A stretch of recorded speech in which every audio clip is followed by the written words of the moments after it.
Thanks for tuning in to the Urban Scope podcast. I'm back with another Inside the Scope edition of Atlanta Hip Hop. Atlanta Hip Hop, man, there's so much to say about Atlanta as far as a hip hop perspective. We all know hip hop started in New York, but hip hop lives in Atlanta right now. It's probably slowly moving out, but um, over the last 3 decades, Atlanta has been very prominent and relevant in hip hop on the hip hop scene. So like I said, for 3 decades, they've been dominant of different type of styles, whether it's the melodic rap, regular rap. You have your different eras, the crunk music. They had the snap music. They had the ringtone era, the dance era. It was so many different eras that they presented and contributed to hip hop, and it should be appreciated. Now, just from a perspective of being a national city, or being a city in the United States, its relevance is uh, Atlanta's considered the Black Hollywood. So Atlanta is to hip hop as Nashville is to country, right?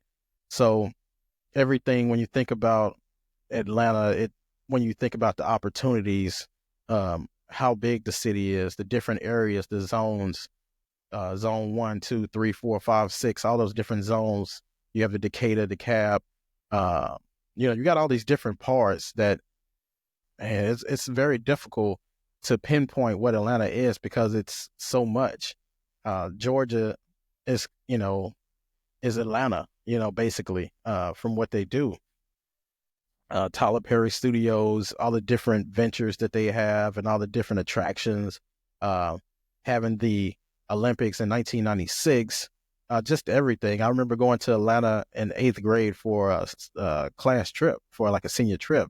We only went for like one day, which is a shame when you're trying to go to Atlanta. But I always said I want to go back. I want to live there. And this is before the big mass movement of everyone moving to Atlanta, before Atlanta truly being this big city that everyone revered. Uh, it's so many people that move there every month now, but it was still growing at the time, and now it's like fully grown and it's still expanding to this day. But as far as from a hip hop scene, they bring us some greats. I want to just talk about some of the hip hop giants that came out of Atlanta. And I'm sorry if I missed some names because there's so many, but I just want to break down a few. It'll take me probably a while as well, but thinking about Outkast's reign. Now, Outkast is one of the biggest giants in the city, from winning Grammys and selling over 20 million records. Just the crisp sound that they had. I remember even in middle school, and I think, yeah, middle school, one of my teachers just breaking down Aquemini, the album from Outkast, where they didn't have any drum kits. It was all musicians. It was live instrumentation playing when they were rapping. That's why if you listen to that album, it sounds more crisp than any other album. It sounded like you were listening to Beats by Dre back in 94, 96, or whatever it was. Just the live instrumentation was unheard of, especially for a rap album. Usually it's based off drum kits and apps and things like that. But they had live bands while they were performing. And Outkast talked about how to keep their energy, to keep their breath control, they would rap their lyrics while running around the block and jogging and things like that. So Outkast has so much to bring. And that Speaker Box Love Below album, classic back in '03. I still remember that being in school. I want to say I was in 9th or 10th grade around that time. And that album changed everything forever. Andre 3000 bringing his unique style and bringing uh, his spin on things, and then Big Boy being underrated as an hip hop artist because he's standing next to Andre 3000. But Big Boy, he gets busy as well on the mic. Pause, if applicable. Uh, just what he meant to the game. It's just, well, what they mean to the game and what they mean to Atlanta is everything. They're like the forefathers of Atlanta, I like to say.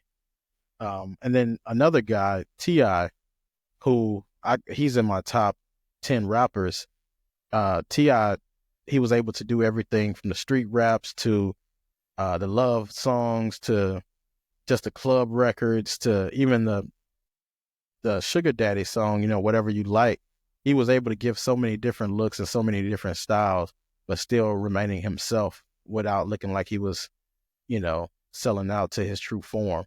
So T.I., you always have to respect him for, and then I do believe he invented the trap music. Now, trap music might have been out, but he gave a name to it back in '03, around the same time as Outkast dropping that Speaker Box Love Below. He came out with that album back then, and it was classic. Future, we know about Future, the sound that he has, and the melodic raps that he has, and the songs he put on for other people. When he was dating Ciara, he made that Body Party song, and he's wrote so many other songs for artists. And I believe he ghost wrote a lot of songs that we don't even know about.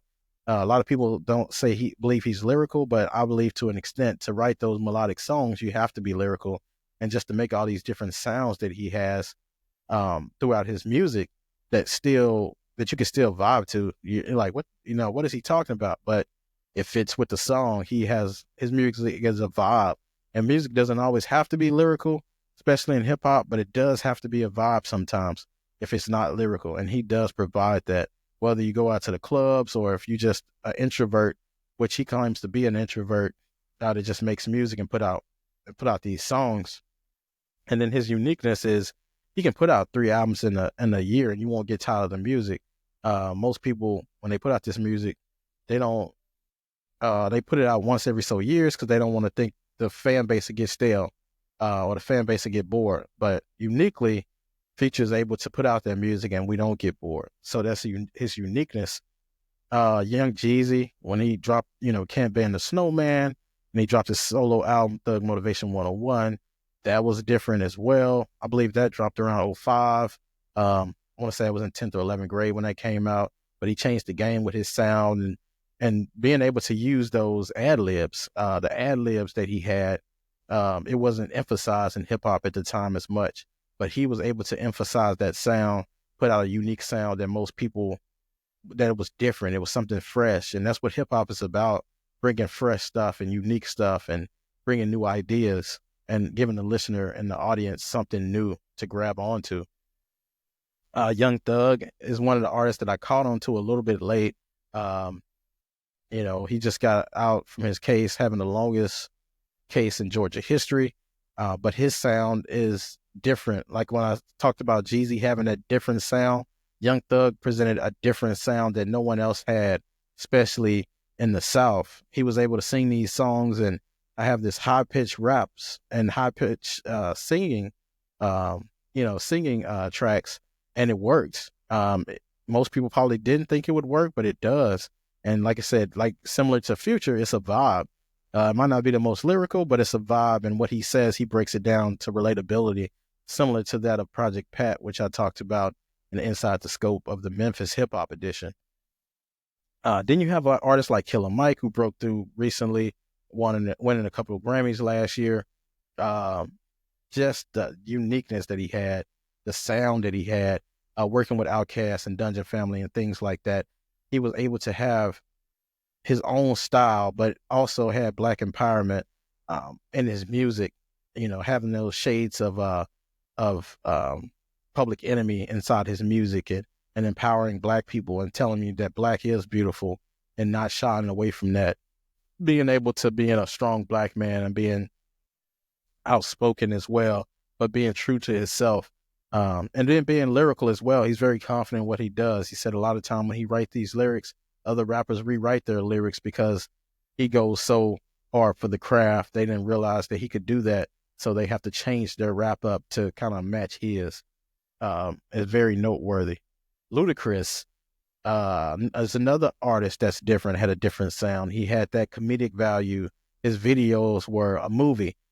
Just being able to show different sides of himself and being himself and being an artist. And I believe that's why he's an actor today, is because his art is everything. He showed his art, whether he's in a State Farm commercials or doing the Fast and Furious movies or doing his music videos back in the day or doing Max Payne or whatever he's, done in the past. He's such an electric artist, and he brings that energy like an Onyx would or Travis Scott would or something like that. He always had that energy and that unique style. And he was very lyrical, especially coming out of Atlanta. I know he was born in Chicago, but, he made his name in Atlanta. Gucci Mane and OJ the Juice Man, I wasn't a huge fan of them growing up.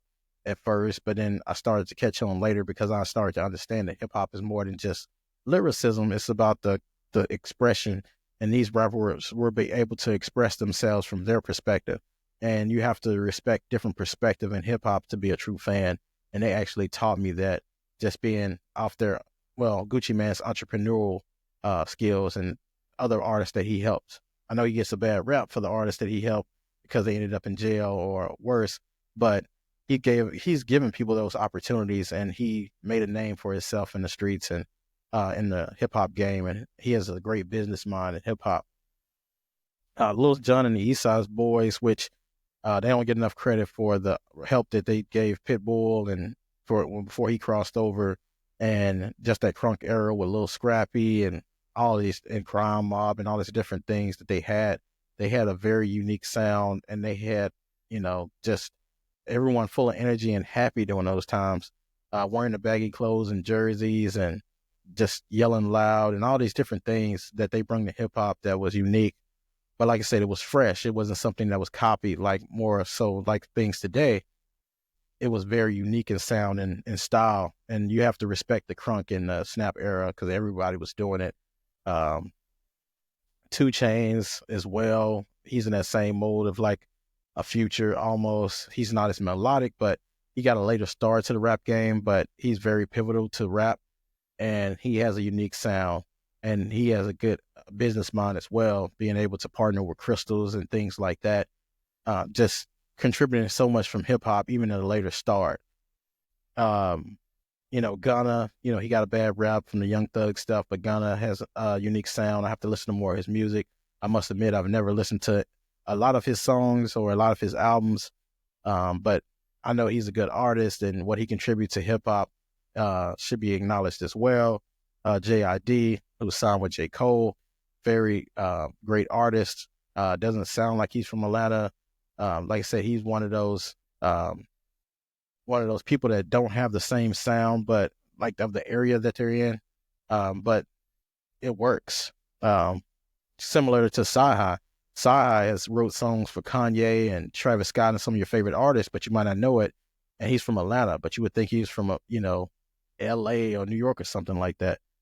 And then lastly, Soulja Boy. Soulja Boy doesn't get enough credit for what he's done from the artistry, just being able to promote himself the way he does. When he first came out, he would put out songs and then label them 50 Cent songs, and people would listen to him, and then that's how people caught on to him. It was very genius to rename songs after other artists that were already established, so people thought they were downloading a 50 Cent song, but they would be getting a Soulja Boy song. And he has a bad rap because he was around the ringtone era, which a lot of ringtone artists or artists that made it big in the ringtone era got bad raps as being gimmicky and things like that. But Soulja Boy was able to still stay relevant, decades later, not just because of the antics outside of music, but just because of his entrepreneurship as well. So you have to give Soulja Boy credit for that. Soulja Boy is one of those another artists that was born in another state, but he made his name in Atlanta and contributed a lot to Atlanta hip hop. And he was in Atlanta, from the contributions that he had and the music that he put out through his career and the collaborations that he had. So Atlanta has contributed a lot to hip hop, and it's the capital of hip hop in the South, similar to what New York is in the East and LA is to the West. And, probably, Detroit in the Midwest, you would say, is the capital in the Midwest. But, nevertheless, Atlanta's very great in their contributions to hip hop, and they're still dominant in hip hop after all these decades, and it's amazing just the different sounds that they've produced and the different styles, and they still still able to make it work. So thank you for tuning into the Urban Scope podcast, and until next time, I'll see you next time.